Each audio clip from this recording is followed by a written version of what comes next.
संध्या live आवाज महाराष्ट्राचा।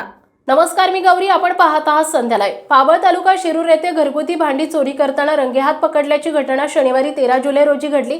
या चोरी प्रकरणी बायडाबाई तात्या शिंदे, लक्ष्मी शांताराम शिंदे दोन्ही राहणार रायवाडी लोणी काळभोर तालुका हवेली आणि त्यांना मदत करणारा संतोष विलास चौधरी यांच्या विरोधात गुन्हा दाखल करण्यात आलाय। याबाबत सत्यभामा किसन पिंगळे वय वर्ष 65 राहणार माळवाडी पाबळ तालुका शिरूर यांनी फिर्याद दिली आहे। काही दिवसांपासून त्या नवीन बांधलेल्या घरी राहायला गेल्या असून जुन्या घरी कोणीच राहिला नसते। जुन्या घरामध्ये जुनी भांडी, संसार उपयोगी वस्तू तसेच शेतीची अवजारे ठेवलेली होती। दिनांक 13 जुलै रोजी दुपारी घरातील कामे करत असताना त्यांचे धीर सोपान पिंगळे हे घरी आले आणि म्हणाले की तुमच्या जुन्या घराचा दरवाजा उघडा असून तुम्ही त्या ठिकाणी जाऊन पहा काय प्रकारे। यानंतर जुन्या घरी त्या गेल्या असता दरवाजा उघडा दिसला आणि दोन्ही अनोळखी महिला पोत्यामध्ये घरातील जुनी भांडी भरत होत्या।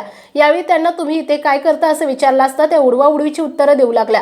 तेव्हा चोरी करण्यासाठी आल्याची खात्री झाल्याने त्यांनी पाबळ पोलीस स्टेशनमध्ये फिर्याद दिली आणि पुढील तपास शिक्रापूर पोलीस स्टेशनचे वरिष्ठ पोलीस निरीक्षक दीपरतन गायकवाड यांच्या मार्गदर्शनाखाली विकास चौधर हे करत आहेत।